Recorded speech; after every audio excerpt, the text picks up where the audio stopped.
What's going on, everybody? Thank you all for joining me today. If you haven't already, please make sure you hit the like button because that's the most important thing you can do for me on this channel. What it does, that helps to make sure that those who are subscribed to the channel will indeed get the notifications, and it also helps to push this video through the YouTube algorithm as well. Secondly, if you're new to the channel, or maybe you've been ghost watching this channel for quite some time now, please do me a favor and yourself a favor by hitting the subscribe button as well as the bell notification next to the subscribe button so you can be notified whenever I release a new video. And lastly, please make sure you share this video out on your social media platforms to your family and friends to inform them on this news and information. And yes, that does help to give me a slight boost in the YouTube algorithm as well. And with the introduction out of the way, let's get into today's news. And today we have to speak on Scott Jennings completely shutting the CNN panel down.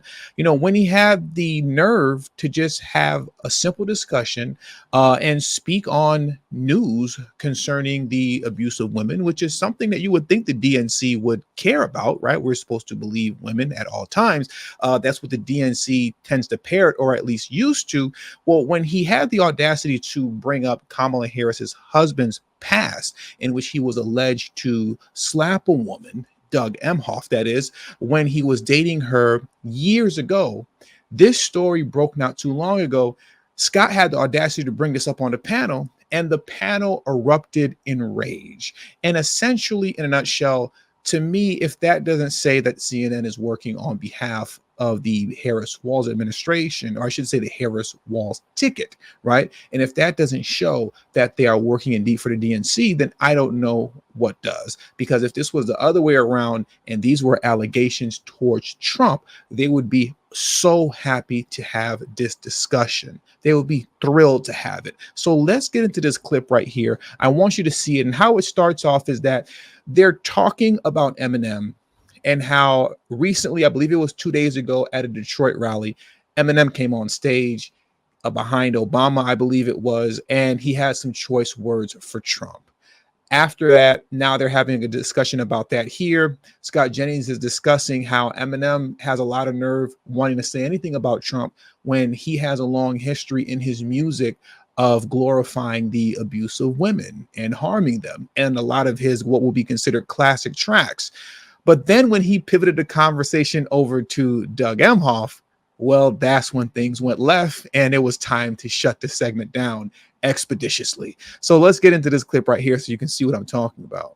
I got to tell you, this campaign is so everything that's said about Donald Trump and his treatment of women and the gender gap in this campaign.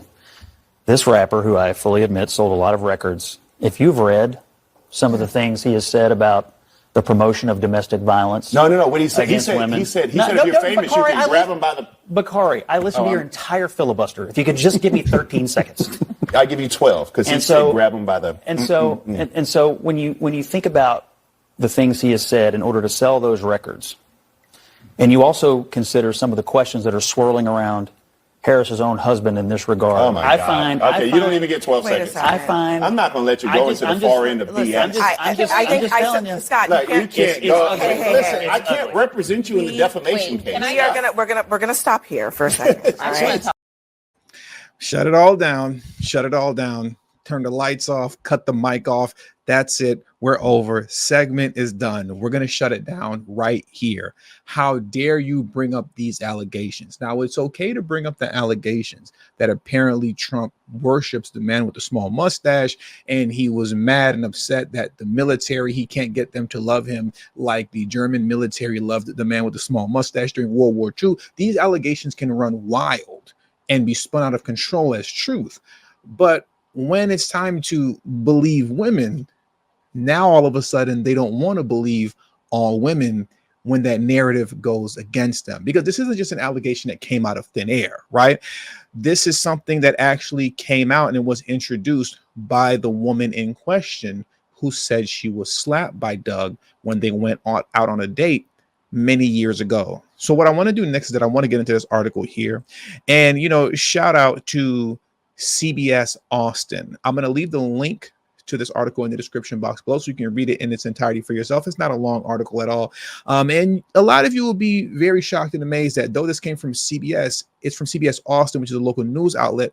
Local news outlets tend to be significantly more balanced than their national news outlets that represent them on a national level. So this come from CBS Austin, and the article reads, ex-girlfriend allegedly slapped by Doug Emhoff, disgusted by persona of perfect spouse. And the article reads as such: an ex-girlfriend of second gentleman Doug Emhoff says she is disgusted by Emhoff's public persona as a perfect husband, according to comments given by the dailymail.com. Emhoff's ex, who identified herself to the dailymail.com as Jane, claims she was once slapped across the face by Emhoff so hard I spun around. Jane explained the experience, combined with rumors Emhoff cheated on his wife with former nanny Najan Naylor, led her to question whether his public comments regarding his marriage are genuine. And I quote, every time I see Doug on TV portraying the persona of perfect spouse and non-toxic man, I wonder if Najan is watching too and feeling as disgusted as I am, Jane said. Once again, Najan being the woman that Doug Emhoff, Kamala Harris' husband, cheated on with while he was married to his now ex-wife, right? The article continues to read, Jane also recounted the alleged slap while waiting for a valet at the Cannes Film Festival in France. Emhoff allegedly told her he struck her because he believed she was flirting with the valet driver. In that moment, the mask had dropped and I saw the dark side, she said. 3 anonymous friends claimed to have witnessed the slap. They reportedly told the publication Emhoff had been drinking at the time of the alleged incident. So apparently, you know, our buddy Doug, the perfect husband, he allegedly was intoxicated. And let's not let it go over our head as well, is that outside of the woman in question who said she was slapped, we also have 3 witnesses here that witnessed the situation and said, yeah, you know, he was maybe a little tipsy, right? Had a little bit too much of the sauce, Doug did. And then he messed around and allegedly slapped this woman across his face to the point to where she spun around, if we're taking her words, right? And I think we should take her words because, you know, we should believe all women, right?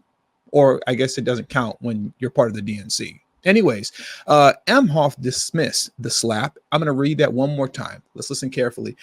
Emhoff dismissed the slap accusation as a tabloid story during an appearance on MSNBC earlier this month. And I quote, we don't have time to be pissed off, Emhoff said. We don't have time to focus on it. It's all a distraction. It's designed to try to get us off our game. Now, let me ask you guys this in closing. Does this sound like a man who is denying that this situation happened?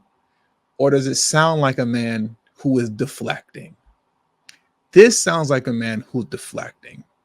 It doesn't sound like Doug is denying the situation ever happened, because he knows that that would most likely be a bad idea, because then a lawsuit will probably file right afterwards to which he would 100% be exposed.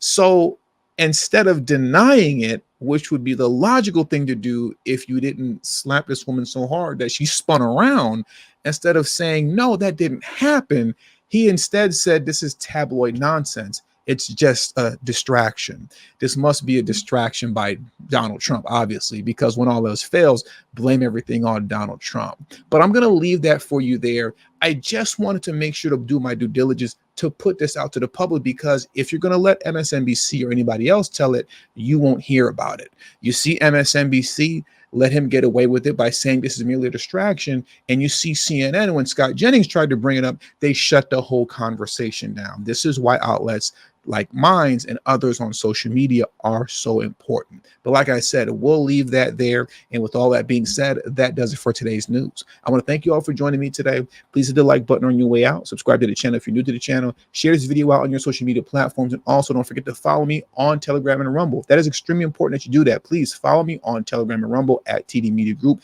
The link to both my Telegram and Rumble will be in the description box below and pinned in the comment section as well. Thank you all for your time, and until the next video, peace and have a great afternoon.